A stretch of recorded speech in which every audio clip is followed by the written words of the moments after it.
Good morning! So karon di ami sa dagat kay mag-fishing me with my husband. So yes, early morning na ni siya. So around maybe say 6:30 or 7 something in the morning. Yep. First time na mo ni siyang i-try among boat. So hopefully makakuha may fish ani or isda. Tugnaw gamay ang hangin pero murag kaya ra kay ni siya na ba.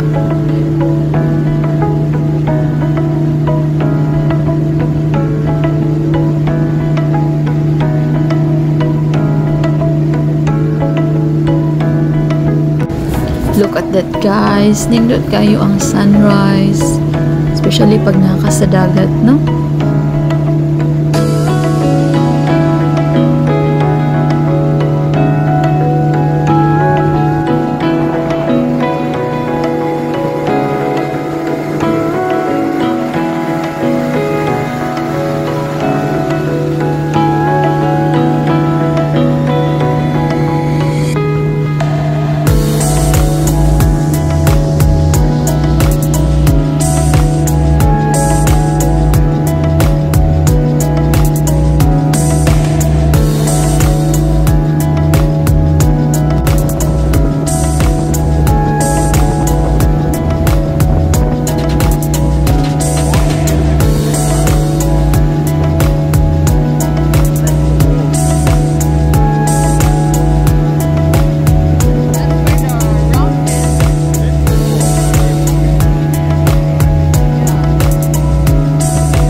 So ari ra mi dapit mag-fishing. Dili lang kay mi mulayo kay bag-o pa ba pod may nag-try ani na boat na mo. Diri lang duol-duol lang siya.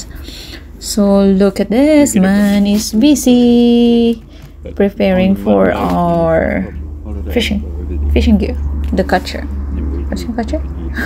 Basta mo na siya. Ang akong banang mag-prepare sa hook.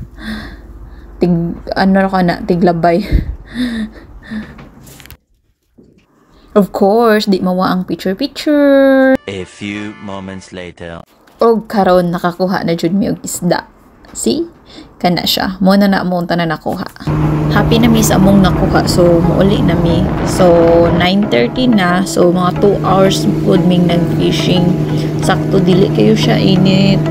Then I think that's the best time na mag-fishing early morning. Para nako. Kay gutom pa mga isda na dahil wapay kaon. So yes, sayo sa ni mole kay work pa man ko later, so matugog balik. Hopefully makatug.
Abot na mi guys.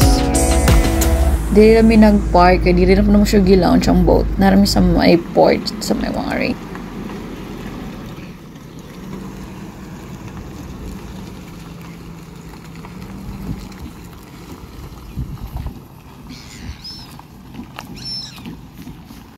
Diyan nami sa balay, so mo ni ang isda among nakuha. Yes, kanang gamay mo na siya ang just sakto ra jud siya na size sa isda na snapper. The rest is over na. Mo na akong first nakuha. Ako'y nakuha sa bingwit. Hopeful. Kanang duha ka dagko akong bana. Pero akong fishing rod ang higamit sa isa. Happy kayo mga adlaw ani. Sulbad ang pang konsumo sa kasimana na nami pang sudan. Makahimo pa og kinilaw. Thank you.